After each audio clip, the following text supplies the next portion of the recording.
Bismillahirrahmanirrahim. Assalamualaikum warahmatullahi wabarakatuh.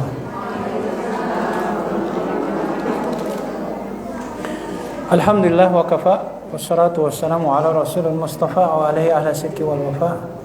Wa asyhadu an la ilaha illallah wahdahu la syarika lahu wa asyhadu anna Muhammadan abduhu wa rasuluhu, amma ba'du.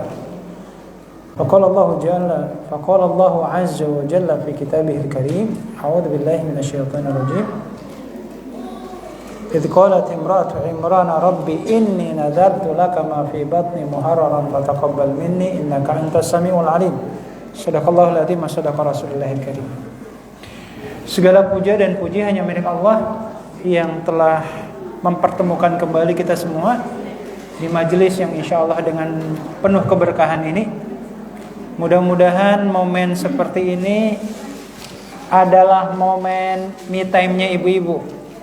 Jadi me time itu enggak mesti nyantai gitu ya, enggak ada pikiran mikirin suami dan anak-anaknya.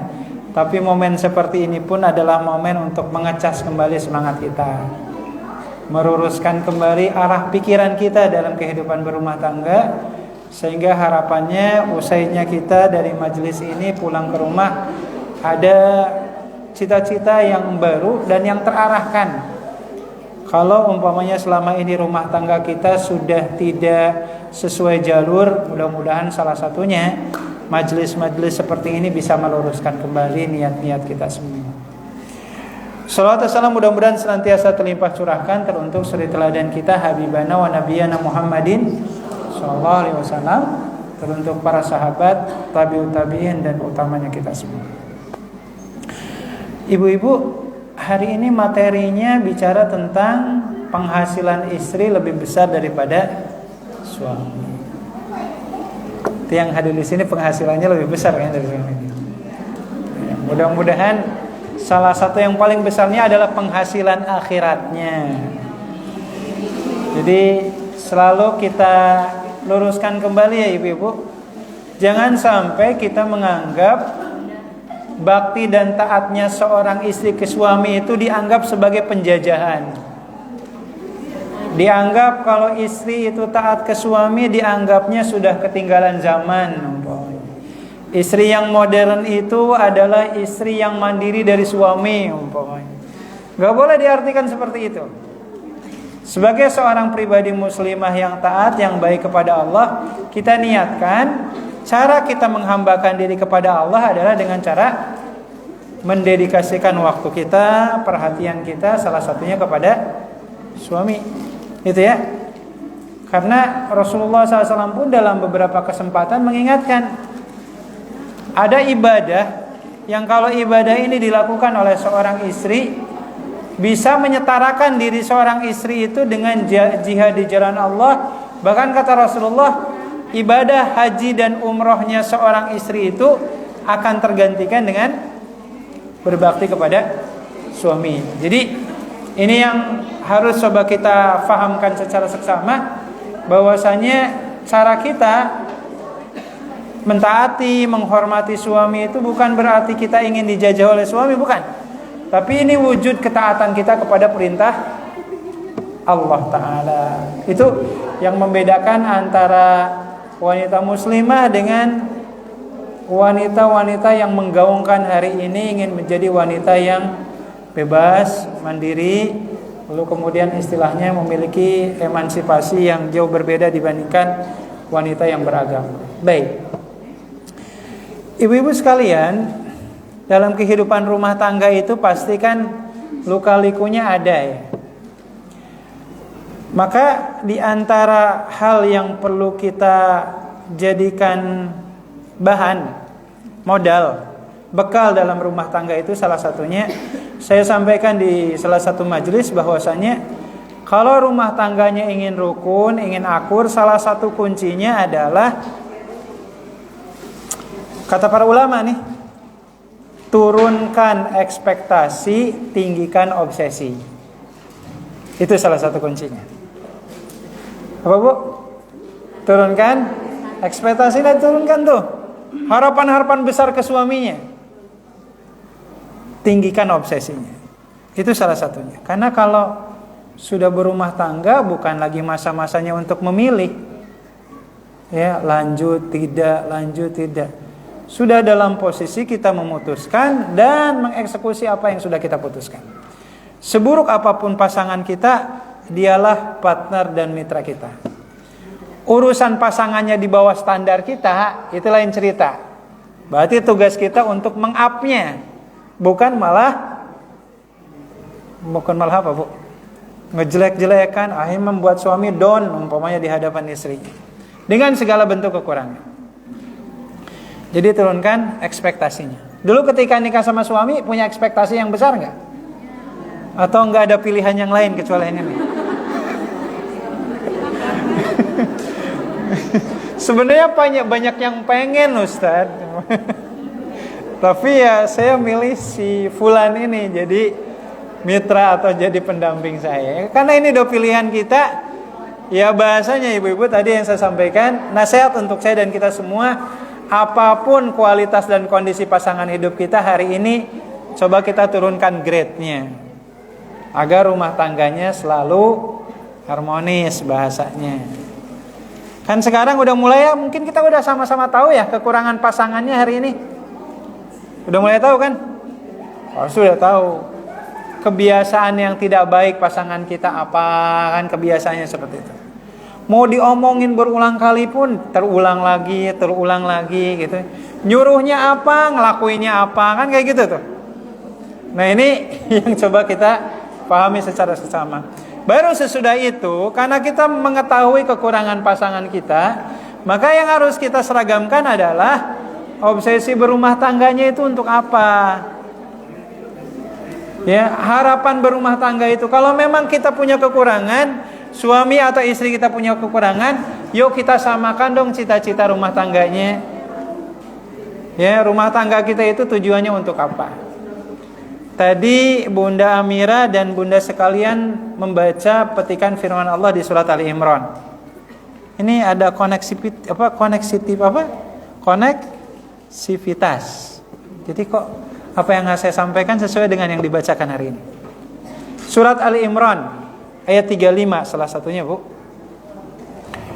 Jadi Allah itu kan menegaskan kepada kita semua, kalau Anda mau menjadikan keluarga sebagai suri teladan, di Al-Quran itu Allah hanya menyebutkan 2 keluarga yang layak dijadikan suri teladan. 1 keluarganya Nabi Ibrahim, 2 keluarganya Imran. Kalau Nabi Ibrahim kita pahamilah, beliau seorang nabi, seorang rasul, mendapatkan bimbingan dari Allah, bahkan anak keturunannya juga nabi kan, Ismail dan Ishak. Sekarang kita mengenal sosok pribadi Imran itu seperti apa. Ini kalau kita berkaca sedikit ya, Bu, sejarah Imran ini.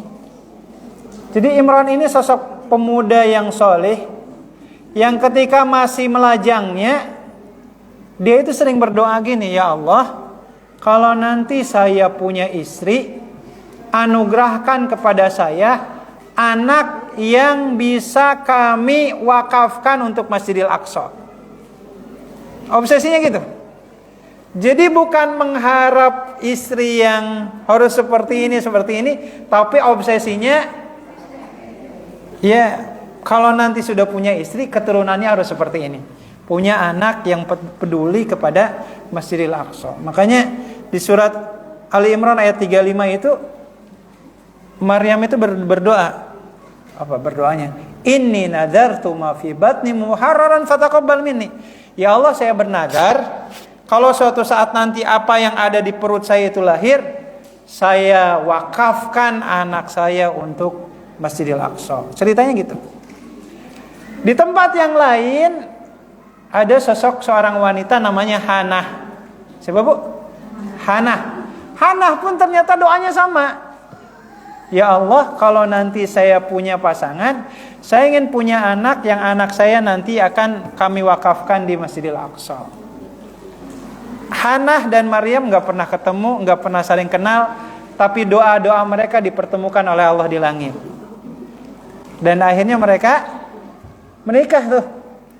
Dari pernikahan Imran dan Hanah itu lahirlah seorang anak, tapi sayangnya seorang perempuan anaknya, nggak bisa diwakafkan di masjid. Tapi karena janji adalah janji, akhirnya diwakafkan juga. Anak yang dimaksud adalah Maryam. Yang dari Maryam ini nanti lahirlah sosok seorang nabi yang bernama Nabi Isa alaihissalam. Isa putranya Maryam. Dan kita tahu ya, Nabi Isa sampai detik ini masih hidup atau sudah wafat, Bu? Dalam keyakinan kita masih hidup. Dan beliau nanti di akhir zaman akan memimpin peperangan di Palestina, di mana kemudian Dajjal itu dibunuh. Jadi Nabi Isa nanti endingnya itu ya di Masjidil Aqsa nanti peperangan. Jadi ini contoh dari kita, dari sini kita mendapatkan pembelajaran tuh. Ketika Hannah dan Imron ini ingin menikah, ternyata yang mereka pikirkan itu bukan standar suami seperti apa atau istri seperti apa. Yang mereka harapkan itu anaknya harus seperti ini. Karena kalau anaknya solihin solihat, itu tandanya suaminya soleh. Itu harapannya kayak gitu. Nah itu contoh yang bisa kita ambil. Nah tinggal gini ibu sekalian, kalau suaminya di bawah ekspektasi kita, gimana nih? Ya termasuk urusan penghasilan. Ya, suaminya dulu ketika ngegombalin ibu bilang, ya siapa manggilnya biasanya apa? Yang umpamanya ya, oh, sayangnya udah datang.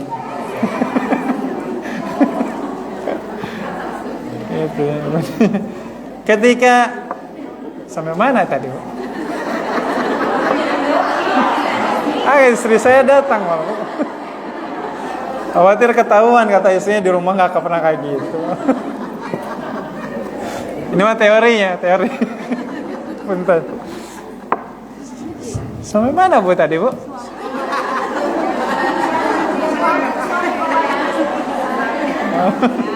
Iya, jadi ketika digombalin dulu umpamanya sama mantan pacar gitu ya. Yang di dunia ini saya tidak punya apa-apa kecuali hanya punya kamu. Itu kan? Itu kan? Pas nikah ternyata benar suaminya nggak punya apa-apa. Maksudnya nggak punya duit. Dikiranya lagi ngegombalin padahal jujur nggak punya apa-apa, cuma punya calon istrinya doang gitu. Nah kadang kita menghadapi ibu sekalian sebuah situasi di mana ya entah itu istri atau entah itu suami, ya benar di bawah harapan kita. Apa yang harus kita sikapi dan harus kita lakukan dalam menghadapi kondisi di mana pasangan kita itu benar-benar di bawah ekspektasi kita. Jadi kadang gini ibu-ibu sekalian, ini yang kita yakini ya, pasangan kita itu disadari atau tidak adalah bagian dari diri kita. Bukankah Hawa itu diciptakan dari tulang belulang Nabi Adam, dari tulang rusuk sebelah kiri, di mana kemudian jantung itu berada.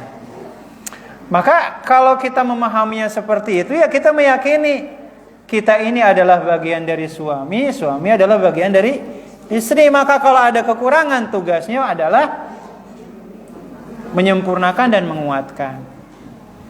Nah ada cerita gini ibu-ibu.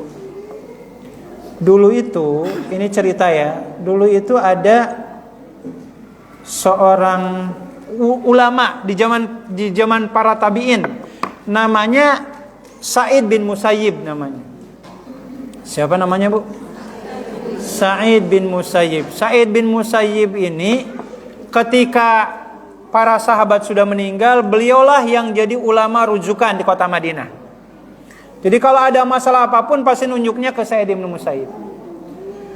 Dan Sa'id bin Musayyib ini ceritanya punya banyak majelis ilmu di masanya. Sebentar. Di masanya. Hingga akhirnya di suatu masa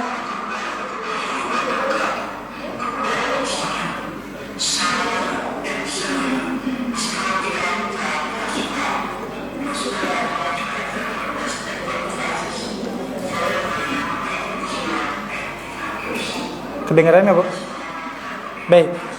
Nah di masanya ibu sekalian, ceritanya nih, dari sekian banyak madrasah atau majelis ilmu yang beliau isi, ada salah satu murid yang paling menonjol. Sebut saja namanya, ini lagi-lagi kita nyebutin namanya Ibnu Abi Wada'ah namanya. Hafal ya Bu ya? Ibnu Abi Wada'ah.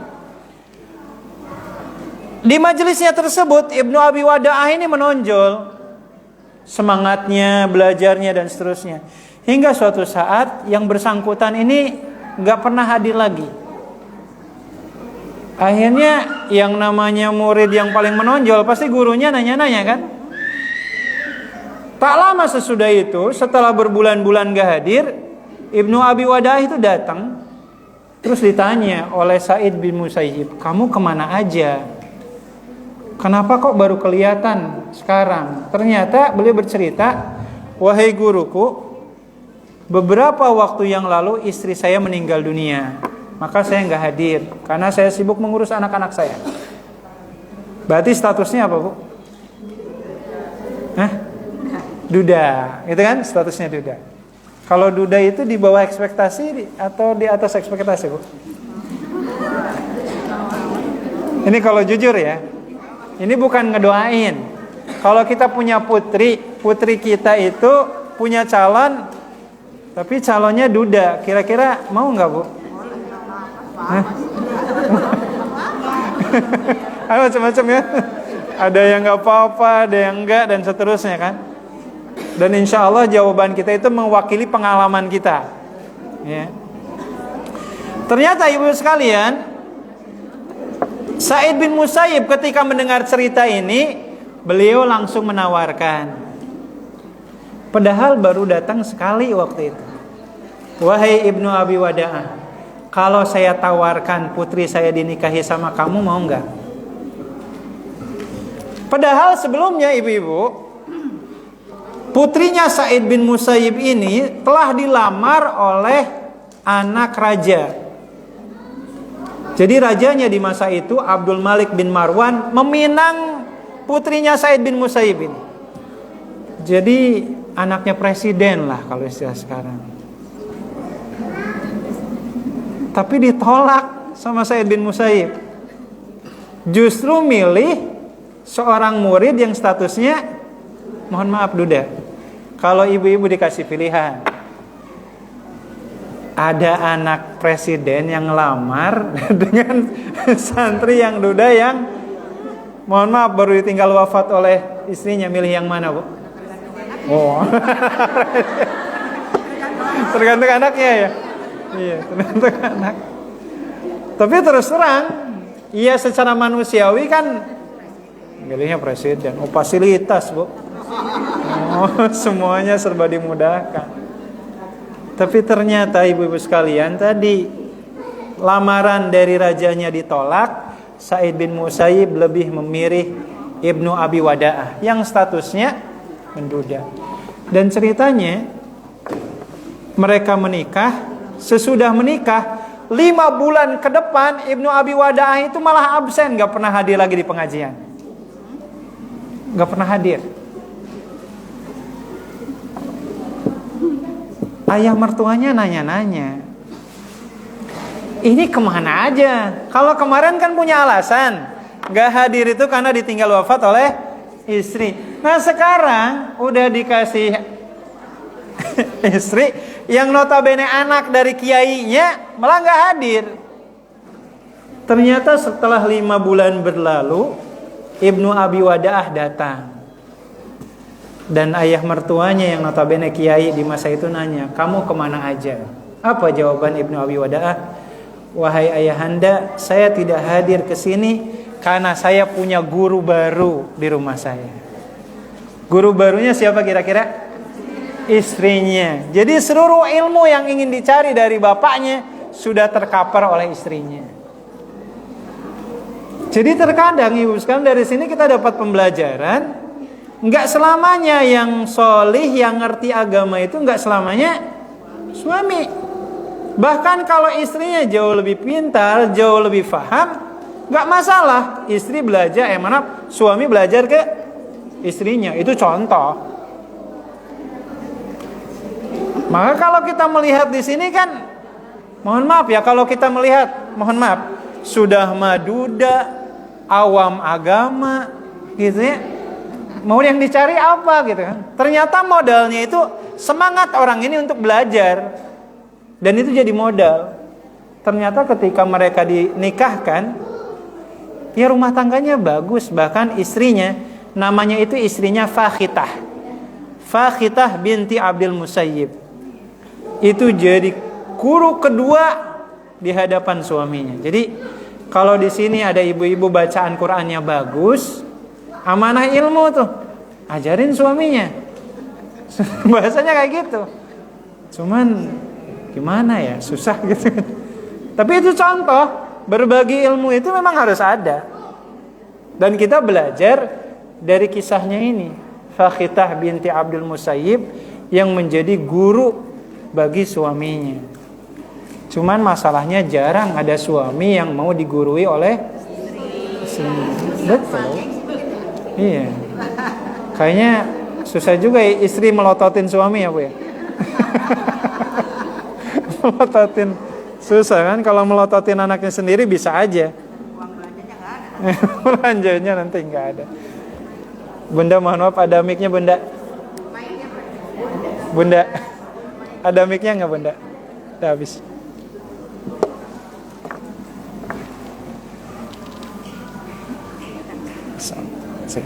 Iya. Jadi contoh ibu sekalian, dalam urusan ilmu agama para ulama menegaskan kalau seandainya kadar kesolehan dan keilmuan seorang istri jauh di atas suami itu nggak jadi masalah. Kalau nanti putri ibu umpamanya jadi ustazah, lalu mantunya seorang direktur, nggak masalah. Bagus ya Bu ya? Nggak masalah. Atau bahasanya istrinya atau putrinya seorang yang alim, sementara dapat mantu yang awam, nggak apa-apa. Suruh belajar aja mantunya ke putri kita, itu nggak jadi masalah. Tinggal dari sini kita dapat pembelajaran bagaimana seorang Fakhitah ketika mendapati suaminya awam, nggak kecewa mendapatkan suami seperti itu, tapi dikuatkan, dimotivasi dan disuruh belajar kepada istrinya sendiri, sehingga sang suami merasakan belajar ke istrinya itu sudah mewakili, sehingga bahasanya di masa itu untuk sementara waktu tidak perlu belajar ke bapaknya langsung. Itu contoh ya. Maka ada amanah ilmu yang bisa ibu sampaikan kepada suaminya. Pun demikian kalau Allah takdirkan, alhamdulillah, punya suami yang kadar kealimannya dan kesolehannya jauh lebih tinggi dibandingkan kita, maka tugas kita adalah belajar. Maka ini nasihat ya Bu, ketika kita memiliki keunggulan di atas pasangan hidup kita, keunggulan kita jangan dijadikan alasan bagi kita, mohon maaf, untuk menghinakan derajat pasangan kita di hadapan kita.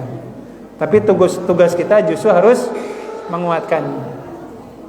Nah, bagaimana dalam urusan penghasilan? Karena zaman sekarang ya Bu, saya yakin mungkin di sini ada juga banyak ibu-ibu yang meskipun umpamanya tidak kerja secara formal tapi bisa menghasilkan uang, atau umpamanya aja juga ibu-ibu yang bekerja ya dan menghasilkan uang sehingga bisa membantu keuangan suaminya. Meskipun prinsip dasarnya ini yang harus kita pegang ya Bu, uang suami milik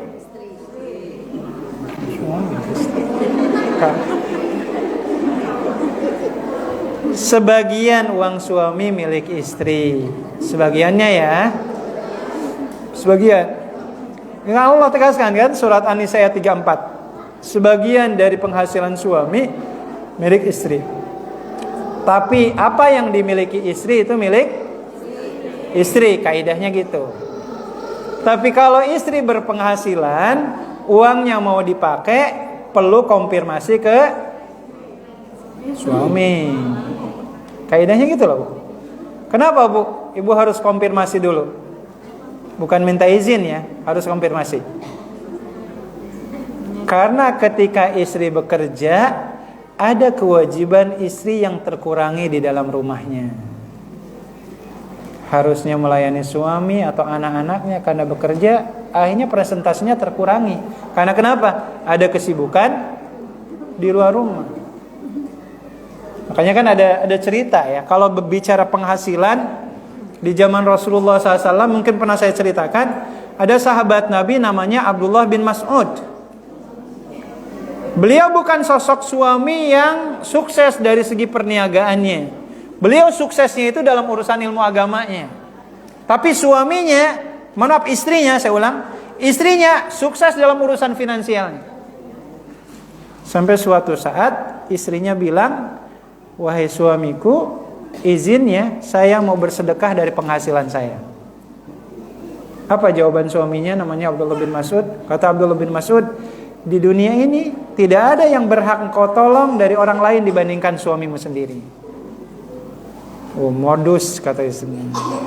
Masa ada istri yang mengasih sedekah ke suami? Tapi kata Abdullah bin Mas'ud, memang seperti itu. Sebelum kamu bersedekah ke yang lain, bersedekahlah ke suami. Dan itu seutama-utamanya sedekah.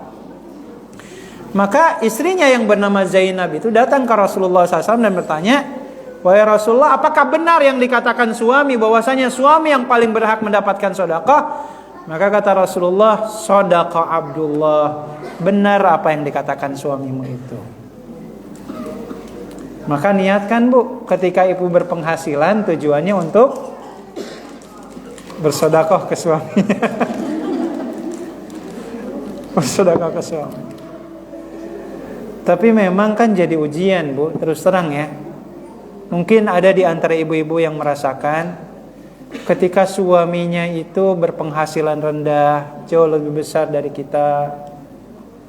Apalagi mohon maaf, ada di antara kita yang suaminya naudzubillah ada yang di PHK umpamanya. Lalu kemudian kadar kenyamanannya tiba-tiba berubah. Di saat yang sama ibu sudah mulai berdikari dan menemukan titik kesuksesan finansialnya. Kadang yang namanya bisikan setan itu selalu bermunculan. Dan merasa kalau diri kita jauh lebih berjasa dibandingkan pasangan hidup kita. Karena terus terang ya, yang punya kewajiban nyari nafkah siapa? Suami. Bahkan dalam Islam itu ada aturan main loh bu. Kapan istri itu boleh keluar rumah untuk mencari nafkah? Syaratnya apa saja coba? Syaratnya, seorang istri boleh bekerja di luar rumah. Satu, yang paling pertama apa? Izin suami, betul. Itu yang pertama. Suami mengizinkan, silakan bekerja. Suami enggak mengizinkan, diem. Bahasanya kan seperti itu. Tapi tadi jangan dianggap itu semacam kerangkeng atau penjara di dalam rumah. Ketika suami bilang, "Bunda, saya masih siap nyari nafkah, Bunda di rumah aja," bahasanya. Ya udah, kita persilahkan. Pertama izin dari suami. Yang kedua apa? Yang kedua apa, Bu? Sesuai dengan fitrah kewanitaannya. Kadang saya miris, banyak kaum laki-laki yang gak bisa kerja di pabrik karena kenapa bu? Di pabrik-pabrik itu banyak diisi oleh wanita. Ya bukan gak bagus ya, kalau sesuai dengan fitrah kewanitaannya dan mohon maaf tidak mempersempit ruang kerja laki-laki, ya itu bagus. Tapi kalau seandainya ada wanita yang pulang shift 2, shift 3, coba bu. Shift 2 pulang jam berapa bu? Setengah 12. Wanita malam-malam belum nyampe ke rumah. Itu gak sesuai dengan fitrah kewanitaannya. Ya kalau mau kerja, kerja sesuai dengan wanitanya seperti apa sih umpamanya. Jangan sampai laki-laki main bola, perempuan mau ikut main bola. Gitu kan, atas dasar emansipasi wanita. Laki-laki tinju, perempuan mau ikut tinju. Itu gak sesuai dengan fitrah kewanitaannya. Karena walau bagaimanapun gini ya bu, kalau ada wanita yang maskulin, enak gak sih bu ngelihatnya? Ada wanita berotot gitu kan, kayak Adera, ya emang enak gitu kelihatannya? Enggak, gak enak kelihatannya. Karena memang itu gak sesuai dengan fitrah kita. Maka kalau suami mengizinkan dan kerjanya sesuai dengan fitrah, termasuk yang ketiga itu salah satunya terhindar dari fitnah. Kalau 3 hal ini terpenuhi, silahkan, dan hasil kerja kita halal. Terhindar dari fitnah, mohon maaf, sangat rentan dengan perselingkuhan, sangat rentan keluar kota berbareng dengan yang bukan mahramnya. Itu kan berbahaya seperti itu. Ya. Jangankan perempuan, laki-laki pun kan kalau rentan dengan fitnah kan nggak bagus juga kerja-kerja seperti itu. Nah, singkat cerita ibu sekalian, kalaupun toh ya, penghasilan istri jauh lebih besar dibandingkan suami, itu tidak bisa menjadi alasan bagi istri untuk menghina suaminya, apalagi menjatuhkan harkat martabat suami. Ada kisah wanita terbaik di muka bumi ini siapa, Bu? Siapa, Bu? Wanita terbaik di muka bumi ini siapa? Siti Khadijah. Siti Khadijah, wanita terbaik. Khairun nisa, sebaik-baiknya wanita di muka bumi ini Khadijah radhiyallahu ta'ala. Kita tahu nggak, Bu, seperti apa kualitas Khadijah sebelum dinikahi oleh Rasulullah SAW? Sosok wanita yang boleh dikatakan sukses dan mandiri, jadi idaman para pria untuk dinikahi. Betapa tidak, Bu, kalau kita baca dalam sirahnya, Siti Khadijah ini di satu sisi dia pengusaha, di sisi yang lain beliau berstatus janda 2 kali, yang suami-suaminya sukses sebelumnya dan suami-suaminya meninggal. Suami pertama, suami kedua gitu. Jadi di satu sisi usahanya lancar, sisi yang lain peninggalan dari suaminya pertama dapat, dari suami keduanya dapat. Wow, udah itu. Kebayang ya, Bu ya? Kaya raya, cantik, anaknya baru 1. Gitu ya bahasanya. Dan itu jadi idaman berbagai macam pria. Tapi kita tahu ya, bagaimana kemudian sosok pribadi Khadijah radhiyallahu ta'ala anha ketika beliau berumah tangga dengan Rasulullah SAW. Tapi ingat, jangan diposisikan, ada ya kan yang mengatakan, umpamanya kalau yang janda nikahi yang masih jomblo, yang nganggur. Ada yang ngomong kayak gitu kan, janda kaya raya kan. Itu bahaya tuh, harus dikoreksi omongan kayak gitu. Karena Rasulullah SAW bukan pemuda yang pengangguran. Rasulullah SAW tetap menjaga wibawanya. Kalau kita sedikit baca sejarah itu, ketika Rasulullah nikahi Khadijah, maharnya berapa, Bu? Ada yang tahu? Ya kalau dalam beberapa riwayat kan 20 ekor unta. Ya kalau 1 ekor unta harganya 40 sampai 50 juta, tinggal dikalikan aja berapa. Itu kan salah satunya. Nah, ketika Khadijah nikah dengan Rasulullah SAW, awalnya kan Rasulullah statusnya apa? Bu, karyawan kan? Karyawan yang dipekerjakan Khadijah. Awalnya kan seperti itu. Seiring berjalannya waktu, berubah tuh. Jadi joinan kerjasama usahanya. Karena Rasulullah sudah mulai sukses lah ya. Hingga akhirnya mereka menikah. Tapi dari pernikahan ini, kalau kita baca dalam sejarah, di masa-masa pernikahan yang kurang lebih sekitar 25 tahun, Rasulullah SAW di masa-masa akhirnya itu, beliau lebih banyak mengasingkan diri ke Gua Hiro, sekitar 2 tahun, Bu. Sementara istrinya sibuk bekerja. Tapi Masya Allah ibu-ibu, mungkin ini nasihat yang baik buat kita. Kalau ibu-ibu dalam kondisi penghasilannya lebih bagus daripada istrinya, daripada suaminya. Jadi ceritanya suatu kali dalam hadis sahih riwayat Imam Bukhari Muslim, ceritanya gini, Bu. Rasulullah SAW lagi duduk di rumahnya, di rumah Siti Khadijah. Tiba-tiba datanglah sosok seorang laki-laki, yang seorang laki-laki ini adalah jelmaan dari malaikat Jibril. Jadi malaikat Jibril datang dalam wujud seorang laki-laki. Dan malaikat Jibril mengatakan seperti ini, wahai Rasulullah, sebentar lagi kita akan kedatangan Khadijah. Dia membawa makanan dan minuman yang engkau sukai. Kalimatnya gitu. Padahal Khadijahnya belum datang. Nah, kata malaikat Jibril, kalau nanti Khadijah datang, tolong sampaikan 2 hal. 1, sampaikan salam dari Allah dan Jibril kepada dia. Itu yang pertama.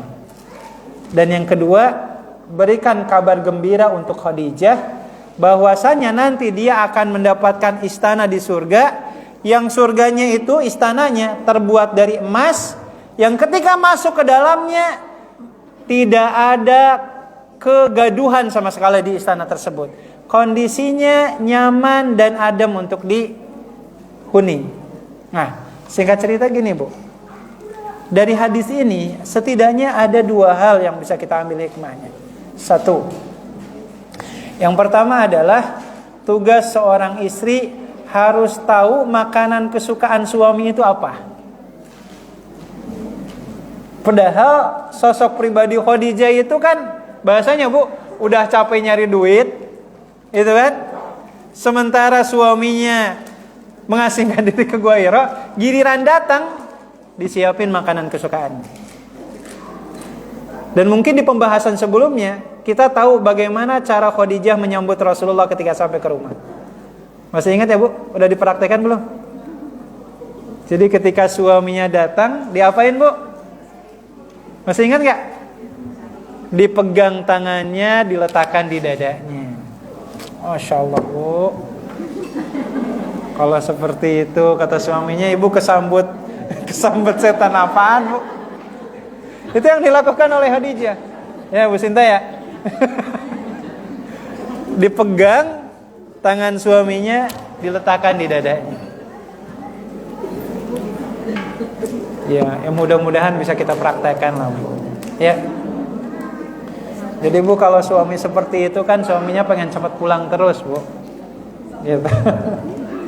Nah, itu yang pertama kali dilakukan Khadijah, lalu kemudian suaminya datang, malaikat Jibril mengatakan, istrimu Khadijah datang ke sini membawa makanan, minuman yang kau sukai. Sehingga kata malaikat Jibril, innallaha yukri'uha salam.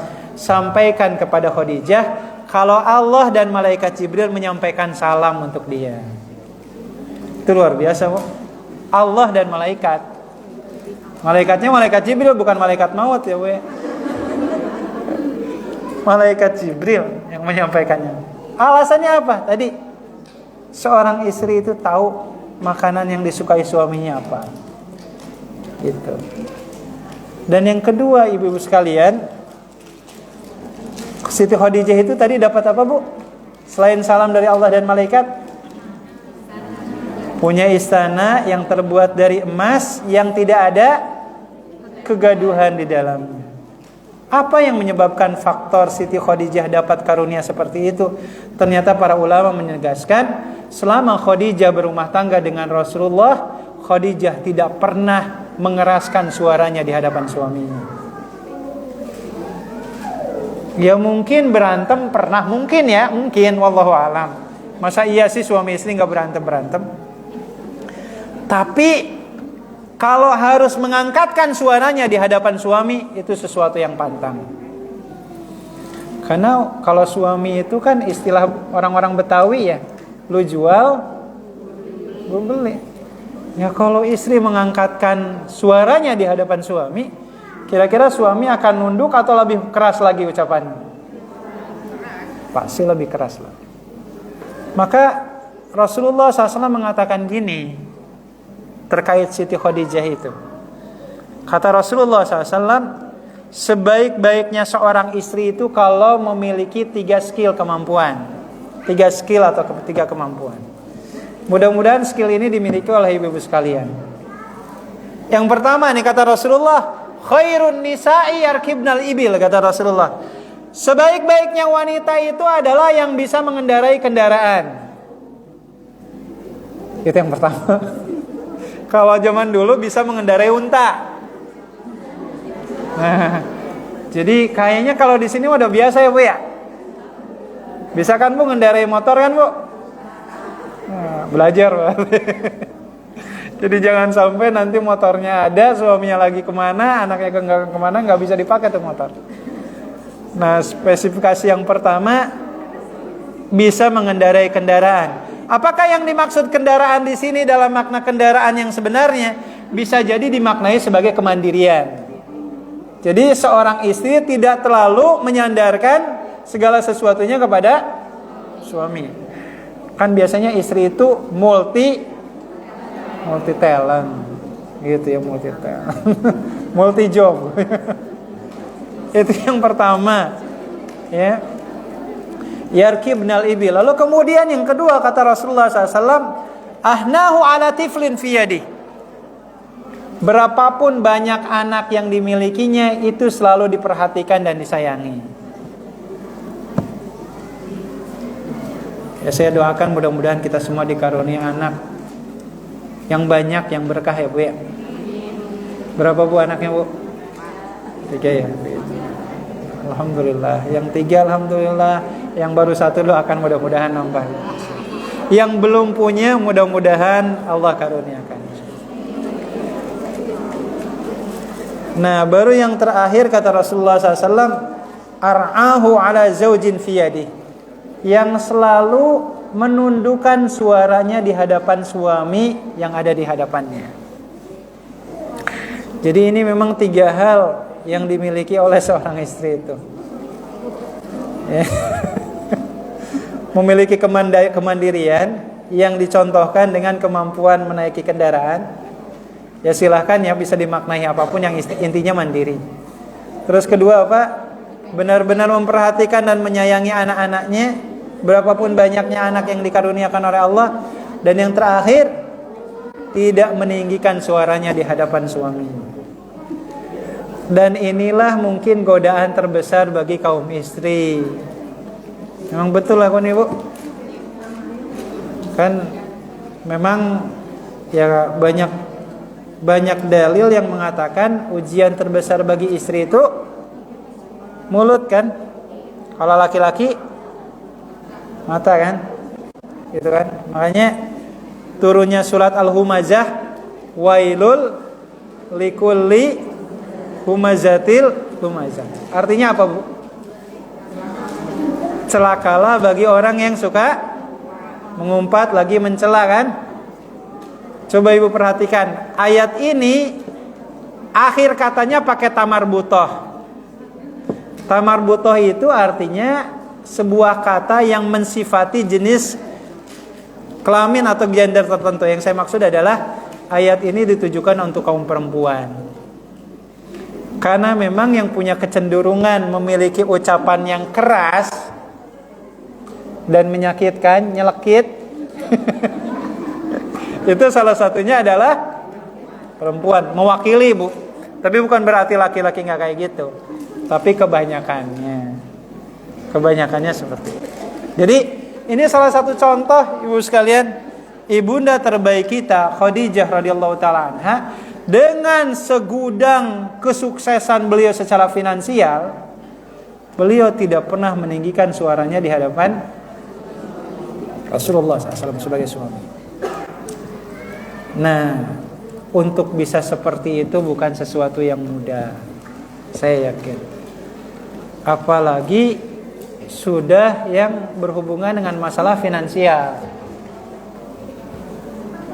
Ambil contoh ya Bu ya. Suaminya yang tadi saya contohkan, mungkin suaminya di PHK atau gajinya jauh lebih kecil, atau umpamanya suaminya qadarullah sudah pensiun, itu terjadi perubahan-perubahan. Ya. Bagaimana seorang istri bisa memposisikan untuk menguatkan suaminya, bukan malah sebaliknya. Karena ada ungkapan ya, abang punya uang, sayang kan, nggak punya uang. Itu kan bukan kita seperti itu.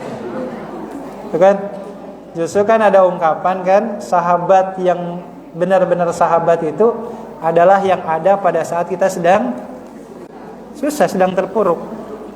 Maka pasangan hidup yang sebenarnya itu, yang sejati itu ya tadi, ketika menghadapi pasangan hidupnya sudah tidak berdaya.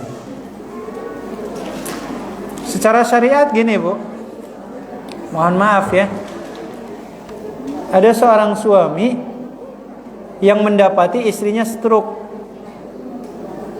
Mohon maaf, jangankan melayani biologis, secara biologis, bahkan untuk kehidupan sehari-hari pun, masak dan seterusnya, gak mampu.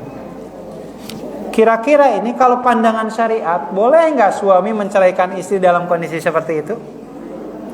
Bu, Boleh nggak? Boleh kan? Terus terang boleh kan? Sebaliknya, ketika suami sudah tidak berdaya di hadapan istrinya, boleh nggak istri menggugat cerai pasangannya? Bu, punten ya, punten. Umpamanya suaminya nggak bisa memuaskan hasrat istrinya, boleh nggak, Bu? Nggak boleh. Ibu pernah baca sigo taklik nggak di akta nikahnya? Ada kan? Tahu kan, Bu? Jadi kalau suami tidak menggauli istrinya, umpamanya dalam kurun waktu berapa? 3 bulan. Itu kan? Itu kalau biologis.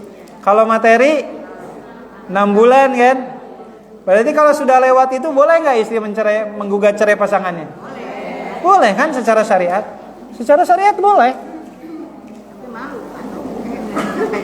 Iya, tapi kalau kita berbicara tentang perasaan, itu kan pasti beda.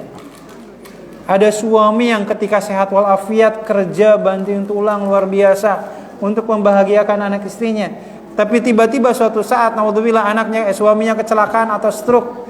Dengan mudahnya istri mengatakan, oh suami saya udah gak bisa ngasih nafkah. Saya mau mencari suami atau laki-laki yang lebih mampu menghidupi saya dan anak-anak.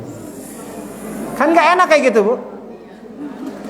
Atau kayak seperti tadi, istrinya kena stroke. Sementara sebelum itu istrinya sudah mendedikasikan waktunya ke suaminya. Hanya karena istrinya sudah tidak berdaya terus ditinggalkan gitu. Secara syariat kan mungkin boleh, Bu. Bahkan kalau mau terus terang ya, tapi suami jangan pada tahu nih, Bu. Nih kalau saya nanya, Bu. Kalau istri sakit, yang wajib ngurus istri siapa? Bukan. Orang tuanya. Adik kakaknya. Aturannya gitu secara syariat. Kenapa, Bu, bukan suami? Alasannya apa? Tapi ini mah off the record ya. Kenapa, Bu? Karena suami itu wajib ngasih nafkah, ada timbal baliknya. Dilayani biologisnya oleh istrinya. Maka kalau istrinya tidak bisa melayani kebutuhan biologis, maka suami tidak wajib ngasih nafkah. Kaidahnya gitu. Kalau kita mainnya hitam putih secara syariat. Maka ketika istri sakit, gak bisa ngelayanin suami, berarti suami gak perlu ngasih nafkah. Kaidahnya gitu sebenarnya. Tapi kalau semuanya dinilai secara hitam putih, rumah tangga bisa berantakan, Bu. Kalau kayak gitu. Ya, mungkin ibu-ibu juga bisa ngitung-ngitung nanti dibalikin. Kalau Mas gak mau ngurus saya ketika sakit, ingat kewajiban istri apa, Bu? Apa, Bu, kewajiban Ibu? Melahirkan sama menyusui. Kan cuma 2 kewajiban Ibu. Melahirkan dan menyusui. Berarti yang nyari duit, yang belanja, yang masak, yang nyuci, yang ngepel, suami kan? Kan tuh apple to apple tuh, seimbang tuh. Kalau mau seperti itu. Tapi kalau rumah tangga dibingkai dengan pola pikir seperti itu nggak akan benar, Bu. Karena rumah tangga itu bukan berbicara secara matematis. Pendekatannya salah satunya secara hati. Karena boleh jadi apa yang menurut agama boleh, tapi belum tentu hati kita menerima. Ya contoh ayat yang ditolak sama istri apa? Bu, ayat yang ditolak oleh para istri apa? Punten ya. Semuanya kan sepakat tuh. Gitu kan? Tapi bukan berarti ketika isi nolak ayatnya kemudian gak berlaku kan? Boleh saja secara umum gitu ya, secara umum. Makanya selalu diulang-ulang kalau poligami itu hukumnya apa, Bu? Poligami hukumnya apa? Apa, Bu? Saya ulang, poligami hukumnya apa? Wajib, sunnah, mubah, makruh, haram. Oh, kata Ibu haram. Hukumnya apa, Bu? Mubah. Hukumnya mubah. Ulama 4 mazhab sepakat mubah. Jadi kalau ada yang mengatakan sunnah itu dikibulin sama suaminya. Jadi nggak ada ceritanya istri yang mau dipoligami masuk surga. Nggak. Karena poligami hukumnya mubah. Nah meskipun mubah bukan berarti suami dengan mudahnya berpoligami. Bahasanya kan kayak gitu. Nah ini contoh. Maka ketika berbicara tentang syariat, kembali ke pembahasan kita, memang secara umum yang punya kewajiban nyari nafkah siapa? Suami. Tapi kalau dalam kondisi tertentu ternyata suami butuh bantuan dan ibu punya potensi untuk membantu tersebut, selama tidak menjatuhkan nama baik kita, fitrah kewanitaannya nggak hilang, silakan lakukan. Dan itu anggap sebagai sebaik-baiknya ibadah yang dilakukan oleh seorang istri kepada suami. Cuman kalau kita punya jasa ke suami, jangan diungkit-ungkit mulu. Nah itu loh masalahnya tuh. Kita semua mau laki-laki perempuan tuh kadang kalau kita sudah menolong suka disebut-sebut. Nah itu yang membuat apa yang kita lakukan itu menjadi tidak berpahala di sisi Allah Ta'ala. Nah ini yang harus coba kita pahamkan. Maka dalam sejarah ibu-ibu, ketika Khadijah radhiyallahu ta'ala anha meninggal dunia, ada sebuah ungkapan ya. Entah ungkapan ini benar atau tidak, tetapi dalam beberapa kitab sirah itu dituliskan. Sebelum meninggal dunia, Khadijah radhiyallahu ta'ala anha mengatakan, wahai suamiku, kalau seandainya aku sudah wafat suatu saat nanti, dan engkau bahasanya akan melewati sebuah sungai, dan engkau tidak punya perahu untuk melewati sungai tersebut, dan di sisi yang lain kau mendapati tulang belulangku bisa dirakit jadi perahu, jadikanlah tulang belulangku itu jadi perahu. Kalau seandainya dengan cara itu engkau bisa melewati sungai tersebut. Jadi enggak hitung-hitungan. Bahkan sampai tulang belulang pun kalau harus digali dan dijadikan perahu, pakai tulang belulang saya sebagai perahu. Nah ini salah satu contoh sebaik-baiknya wanita yang Allah munculkan kepada kita semua. Salah satunya adalah Khadijah radhiyallahu ta'ala anha yang dari awal sudah bermodalkan harta yang banyak. Ketika berumah tangga dengan Rasulullah mengalami penurunan aset karena suaminya punya kesibukan dan seterusnya, tapi tetap Khadijah tetap memposisikan Muhammad adalah pimpinan dalam kehidupan rumah tangga saya. Itu contoh yang pertama. Atau contoh yang terakhir ibu-ibu sekalian, sebaik-baiknya wanita selain Khadijah adalah istri ketiganya Rasulullah SAW. Siapa bu? Istri ketiga Rasulullah? Yang kedua kan Aisyah. Yang ketiga itu namanya Sauda binti Zum'ah. Sauda binti Zum'ah. Jadi kalau kita baca dalam sirah itu, Sauda binti Zum'ah bersama Aisyah itu dinikahi oleh Rasulullah di satu hari yang sama. Wah, ini bahaya nih kalau bapak-bapak tahu. Tapi bedanya kan waktu itu Aisyah dinikahi usia 9 tahun, baru berumah tangganya itu di usia 14 tahun. Jadi meskipun nikah di satu hari dengan dua istri, tetap yang nemani Rasulullah hanya Sauda. Yang menarik ibu-ibu sekalian, Sauda ini ketika dinikahi oleh Rasulullah SAW, ya kalau bicara tentang ekspektasi, mohon maaf ya, ini secara penilaian manusia, Sauda ini usianya jauh lebih tua dibandingkan Rasulullah. Rasulullah usianya 52, Sauda usianya 55. Sudah sepuh. Anaknya 6. Ya, anaknya 6. Ini kalau boleh jujur, secara umum kan biasanya lumrahnya laki-laki atau perempuan ya umpamanya. Kalau laki-laki kan biasanya ingin nikah dengan wanita yang jauh lebih muda. Kalau perempuan lebih muda atau lebih tua? Nyari berondong atau yang lebih tua, Bu? Lebih tua kan bahasanya seperti itu kan, yang lebih dewasa dan seterusnya. Tapi Masya Allah ibu-ibu sekalian, ada satu hal yang paling menonjol dalam kepribadian Sauda yang tidak dimiliki oleh istri-istri Rasulullah yang lain. Apa sifat yang menonjolnya itu? Sauda ini adalah sosok wanita yang mengutamakan kebahagiaan Rasulullah dibandingkan kebahagiaan dirinya sendiri. Apa buktinya, Bu? Ini mah bicara dalam posisi Rasulullah berumah tangga lebih dari satu istri. Rasulullah itu kan waktu itu nikahnya itu sesudah ditinggal wafat oleh Khadijah, istrinya kan ada kurang lebih 10.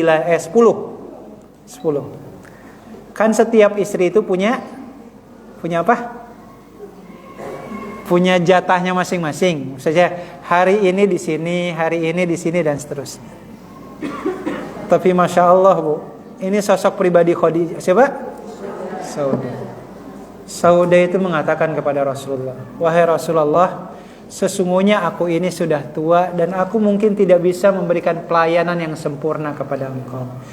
Jikalau di suatu hari engkau mendapatkan jatah bermalam dengan aku ridho ikhlas memberikan jatah giliranku kepada istri-istri yang lain yang kau sukai. Jadi setiap kali dapat jatah giliran Saudanya suka ngasih ke Rasulullah, ya Rasulullah, enggak nginep di rumah saya pun enggak apa-apa, yang penting kau bahagia dengan istrimu yang lain. Tapi ini harus dimaknai dengan konteks yang lainnya. Bukan berarti ibu nyuruh suaminya poligami, bukan. Tapi maksudnya adalah bagaimana seorang istri memikirkan kebahagiaan suaminya. Sampai apa yang dikatakan atau diputuskan oleh Sauda ini, Allah turunkan ayat di surat An-Nisa ayat 128. Di mana Allah menegaskan, a'udzubillahi minasyaitonirrajim, bismillahirrahmanirrahim. Wa in imra'atun khafat min ba'liha nusuzan aw i'radan fala junaha 'alaihima ayyusliha bainahuma sulha. Kata Allah, dan jikalau seorang istri mendapati adanya semacam kekhawatiran, khawatir suaminya tidak suka kepada dirinya, maka seorang istri boleh merelakan haknya agar suaminya itu bahagia dan tetap cinta kepada istrinya.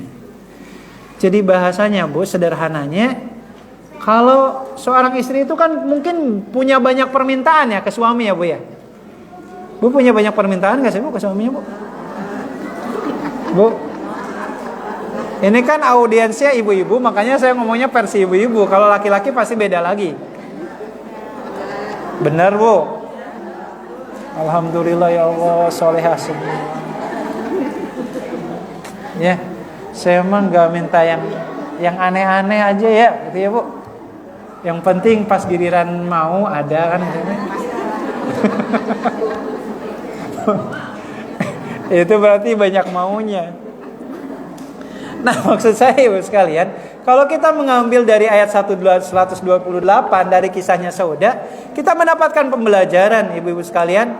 Kalau seandainya ada hak yang seharusnya itu adalah hak ibu, tapi dikhawatirkan kalau kita terus nuntut hak itu dari seorang suami, khawatir suaminya malah jadi nggak cinta kepada kita, maka ikhlaskan hak tersebut agar suaminya tetap menjaga rasa cintanya kepada kita. Contohnya apa, Bu? Contohnya apa? Ini contohnya itu, tapi ekstrim ini mah, Bu. Ya, ekstrim. Ya, kita kan ngambil contoh yang ideal-ideal kan. Jadi contohnya istrinya Abu Bakar. Ada yang tahu nggak istrinya Abu Bakar siapa? Yang bisa ngejawab dapat hadiah dari BPI. Siapa namanya? Astagfirullah, kok saya lupa. Saya lihat lagi, Bu. Coba Bu di searching, Bu, karena istrinya lebih dari satu.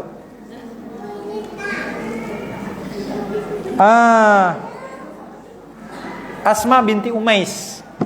Dari sekian dari 4 istri, namanya Asma binti Umais. Jadi ada cerita gini, Bu. Abu Bakar lagi ngebagi-bagiin apel ke rakyatnya. Apel gratis, Bu. Ya, apel gratis. Kalau Harum belum dapat makan siang gratis ya? Gimana Bu? Mau nggak Bu anaknya dapat makan siang gratis? Enggak ya? Udah bawa bekal ya? Udah ada catering ya Bu ya? Ya, oke. Udah bisa sendiri ya. Kita nggak mau nyusahin negara kita insya Allah. Ya, negara udah susah, jangan disusahin lagi Bu. Nah, Abu Bakar saat itu sedang membagi-bagikan apel ceritanya Bu. Tiba-tiba datanglah putranya Abu Bakar namanya Abdullah. Oke. Namanya Abdullah, dan Abdullah minta apel itu. Minta apel. Kata Abu Bakar, wahai anakku, ini apel milik siapa? Milik negara yang harus dibagi-bagikan ke rakyat. Sementara engkau enggak punya hak untuk dapat apel ini. Sampai singkat cerita ibu sekalian, Abu Bakar pulang ke rumah siapa? Abdullah pulang ke rumahnya dan mengeluhkan kepada ibunya karena enggak dikasih apel sama ayahandanya. Apa yang dilakukan oleh Asma binti Umais? Setelah tahu sang anak tidak dapat apel, Asma enggak komplain ke suaminya. Kalau kita mungkin marah-marah Bu. Cuman apel doang, anak sendiri enggak dikasih, giliran yang lain dikasih kan. Asma binti Umais enggak seperti itu. Beliau kemudian berusaha dari nafkah yang diberikan oleh suaminya setiap bulan disisihin. Akhirnya Bu, menyisihkan nafkah dari suaminya itu terbelilah satu buah apel. Sampai suatu kali sang suami datang dan bertanya, ini apel dari mana? Dari mana Bu? Jawabannya dari mana? Dari sisa-sisa uang untuk masak, uang nafkah. Maka sang suami bilang, kalau kamu bisa meluangkan uang untuk beli apel, berarti pertanda saya ngasih nafkahnya kebanyakan.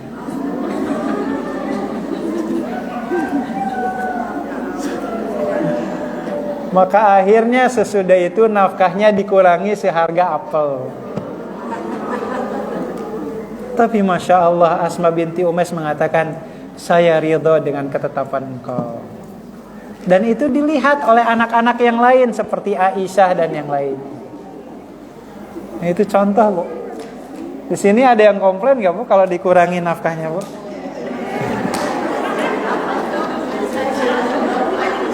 Tapi yang kita pikirkan ya Bu ya.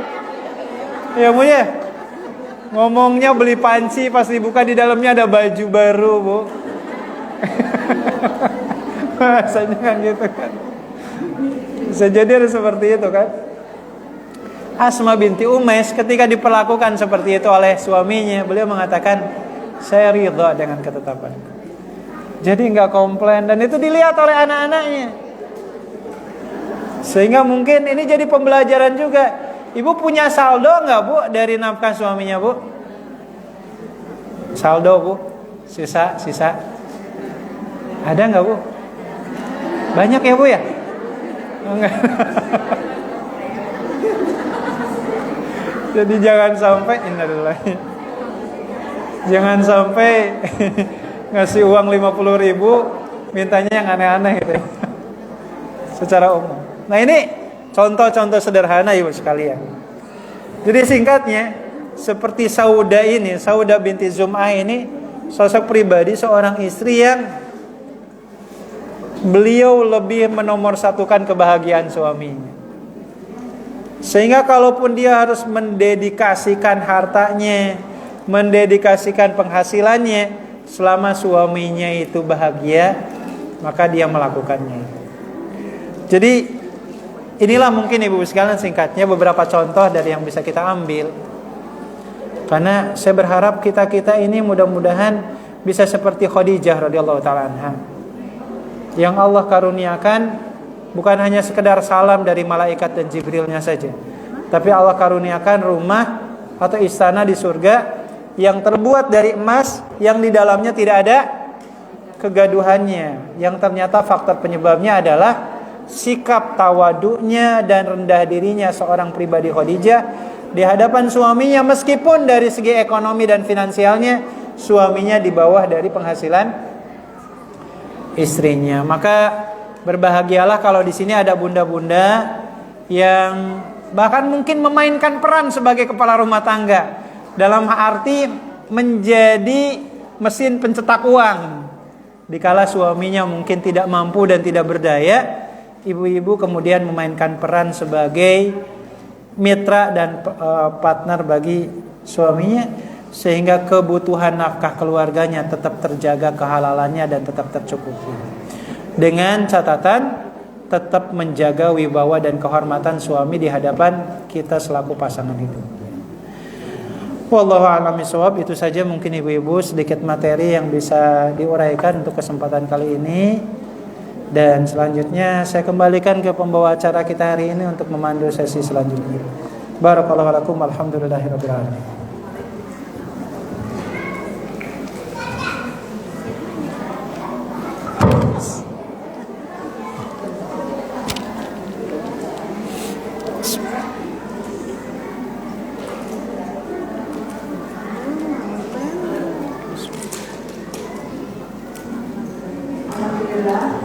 Terima kasih Pak Ustaz atas tausiah yang diberikan. Acara selanjutnya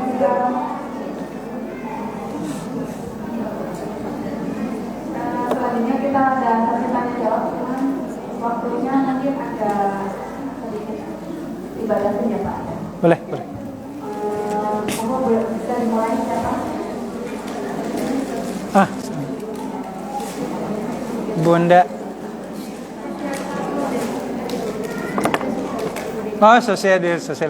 Silakan. Bang Dhani sebentar ya Bunda. Boleh. Baik, Assalamualaikum warahmatullahi wabarakatuh. Mudah-mudahan sebelum kita lanjut ke sesi tanya jawab, ditahan dulu ya pertanyaannya. Baik, kami ada sosialisasi dari kegiatan. Habis baterainya ya? Sampai. Habis. Bentar. Jadi insya Allah di tanggal 22 Februari dari Halcare, kolaborasi Halcare, Damson coba akan mengadakan kajian Palestina, donasi Palestina sekaligus kajian kode di Hotel Neptune Karawang. Bagi bunda-bunda yang belum memperoleh tiket, silakan menghubungi masing-masing atau boleh langsung di bagian registrasi ya Bunda. Jadi di acara ini kita sekaligus juga berdonasi. Seperti kita ketahui bersama bahwa Palestina sekarang kan sudah gencatan senjata ya Ustaz ya, tapi tetap membutuhkan dana untuk pembangunan infrastruktur dan sebagainya. Jadi kita sebagai sesama umat Islam sebaiknya saling bisa trouble. Jadinya mau tayangin ini pokoknya kita.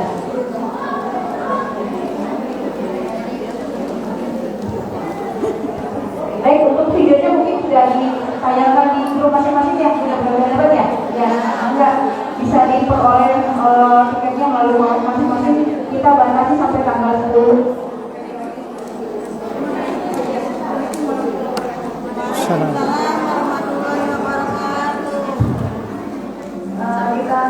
Kita tanya jawab ya Bunda. Monggo kita mulai, siapa yang mau bertanya?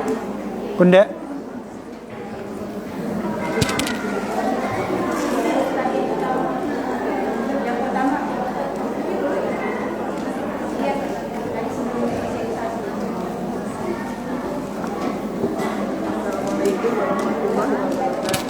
Waalaikumsalam. Pautannya terkait tadi suri tauladan Mati. Keluarga adalah keluarga Nabi Ibrahim dan Imran. Kenapa bukan Nabi Muhammad? Baik. Masya Allah. Baik. dijawab apa? Boleh satu lagi. Nomor sudah siapa lagi yang mau bertanya? Tanya.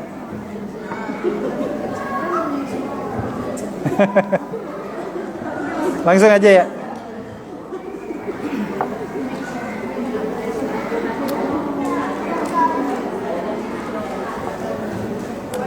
Baik, langsung dijawab. Bunda-bunda yang dirahmati Allah Ta'ala, ada pertanyaan menarik ya. Ada pertanyaan menarik. Di Al-Quran itu disebutkan, kalau bicara keluarga yang dijadikan suri teladan itu hanya dua. Hanya keluarga Ibrahim dan keluarga Imran. Kenapa keluarga Rasulullah SAW tidak dijadikan suri teladan?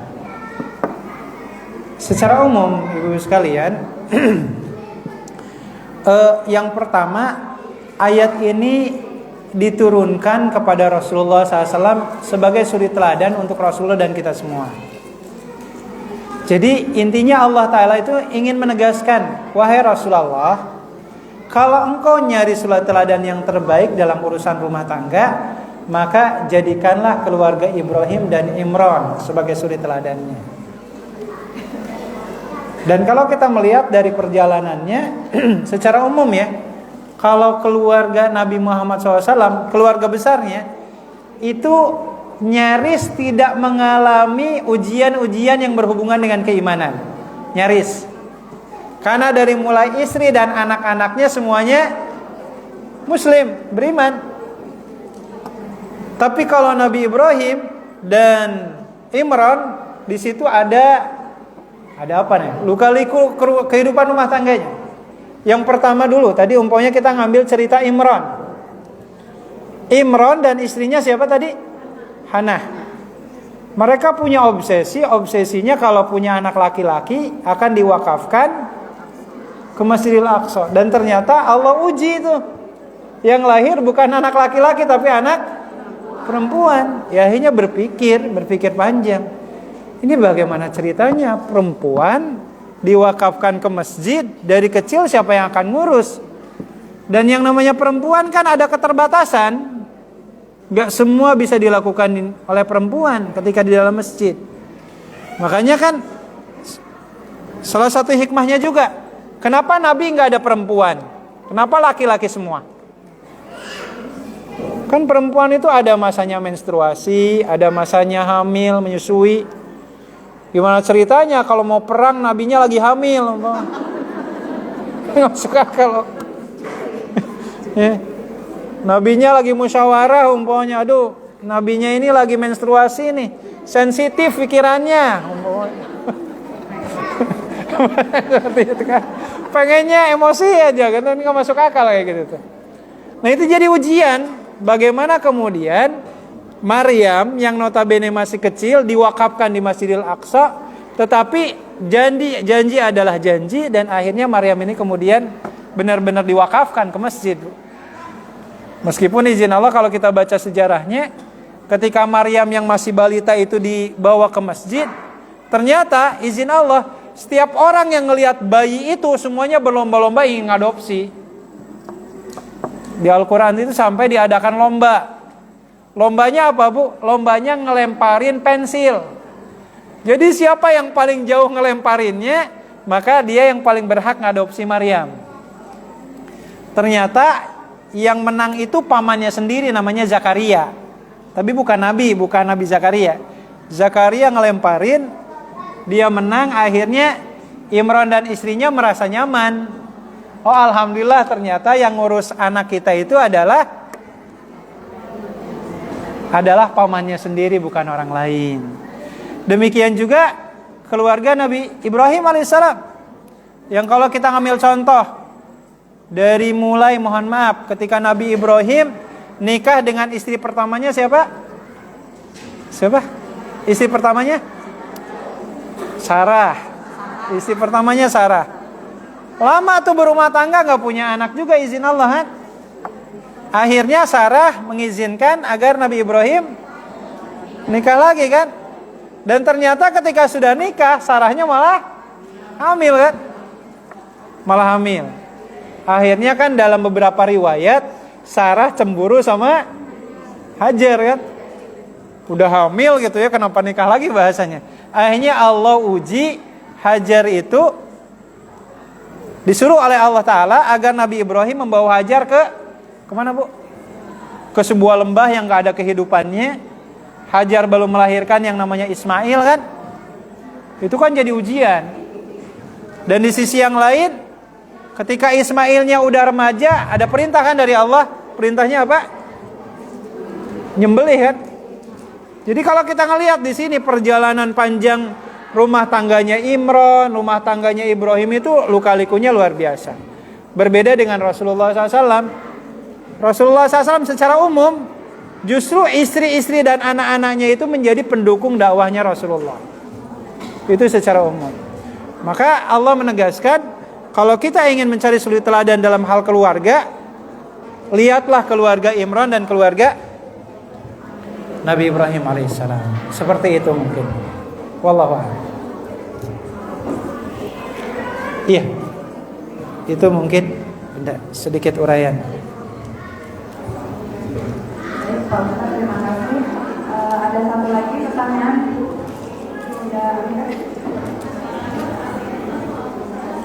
Ustaz, Ya. ada pertanyaan Ustaz. Ya. Izin bertanya, kan perempuan itu harus bisa berkendaraan sendiri atau mandiri. Tapi ada hadis yang mengatakan bahwa perempuan kemana-mana harus mendampingi mahram. Iya. Boleh nggak mandiri itu? Iya. Baik Bu. Jadi hadis yang disebutkan tadi itu, sebaik-baiknya wanita yang bisa mengendarai kendaraan, itu jangan diartikan harus bisa naik motor ya Bu. Bukan itu maksudnya. Tapi menunjukkan kemandirian. Bahasanya seperti itu. Apalagi kan zaman sekarang serba dipermudah kan. Bisa Grab dan seterusnya lah kan. Meskipun ada catatan kalau bisa Grabnya Grab perempuan lagi, jangan laki-laki lagi kan, seperti itu. Ya, belajar berarti sebisa mungkin. Nah, bagaimana kemudian dengan hadis wanita tidak boleh bepergian dengan mahramnya? Betul, Bu. Ya. Nah, tinggal harus kita pahami yang dimaksud bepergian dengan mahramnya itu seperti apa. Itu kan? Karena kalau kita melihat hadis yang dimaksud itu konteksnya adalah safar, perjalanan jauh, bukan perjalanan dari rumah ke sekolah. Gitu kan? Itu yang harus dipahami. Makanya kan ada satu hadis, tidak boleh seorang perempuan melakukan perjalanan lebih dari 3 hari tanpa dibarengi dengan mahram. Tanpa mahram. Makanya kan zaman sekarang itu saking mandirinya perempuan, sampai banyak juga yang berangkat umroh tanpa dibarengi suaminya. Ya sebenarnya selama masih ada mahramnya atau ada jamaah perempuan yang lain yang nemeninya nggak jadi masalah. Toh kan ada beberapa orang yang mengatakan nggak boleh perempuan berangkat umroh sendiri umpamanya. Ya memang kalau sendiri mah nggak bisa. Kalau ada temennya perempuan yang lain kan nggak jadi masalah. Toh kadang saya itu suka aneh gini Bu. Ada beberapa orang yang melarang wanita nggak boleh berangkat umroh sendiri umpamanya ya. Tapi kadang saya nanya gini, saudara punya anak perempuan nggak? Punya. Anak perempuannya di pesantrenin di luar kota boleh nggak? Boleh. Nah, kalau di sekolah ini pesantren di luar kota boleh, kenapa berangkat umroh bareng-bareng ada temennya nggak boleh? Kan prinsipnya selama diizinkan suami dan ada mahramnya atau ada teman-teman circle-nya yang sama-sama perempuan, terhindar dari fitnah kan nggak jadi masalah. Jadi konteksnya seperti itu. Yang dimaksud di sini ya bukan dalam arti perjalanan yang jauh ya, bukan seperti itu. Ya kalau perjalanan dekat, ya apalagi itu memudahkan urusan kita, maka bukan hal yang masalah kalau wanita itu bisa mengendarai motor, asalkan motornya yang sesuai dengan fitrah kewanitaannya. Di sini ada ibu-ibu motornya Ninja umpamanya, CBR umpamanya. Nah, ibu mau balapan atau mau apa gitu kan? Ya, ada motor dari belakang suaranya nyaring gitu kan. Wow, motor gede nih. Pas dilihat ibu-ibu katanya. Nah, itu nggak sesuai dengan fitrah kewanitaan. Maka kalau mau ngendarai motor, ya motornya yang sesuai dengan standar ibu-ibu. Gitu ya, tanpa menyebut nama merek ya Bu ya. Silahkan seperti itu. Wallahu a'lam.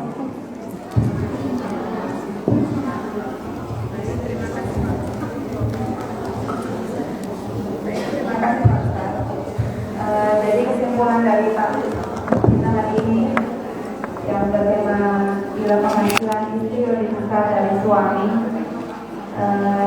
Kesimpulannya, penghasilan istri yang lebih besar itu tidak berarti istri bisa merendahkan martabat suami. Karena dalam Islam kehidupan suami dan istri adalah sejajar dalam hak dan kewajiban, dan ini tidak tergantung pada jumlah penghasilan. Selanjutnya saya akan mengucapkan terima kasih kepada semua bunda-bunda yang telah menghadiri taklim hari ini. Semoga Allah berikan kesehatan, kelancaran, dan kemudahan dalam segala urusan kita semua. Dan semoga anak-anak kita dijadikan anak-anak yang soleh dan solehah. Amin.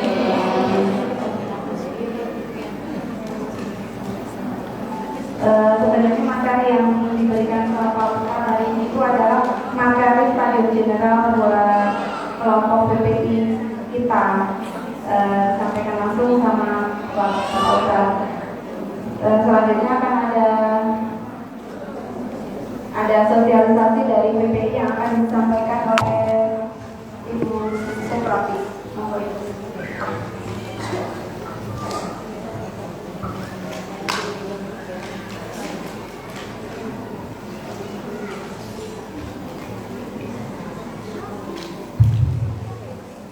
Baik,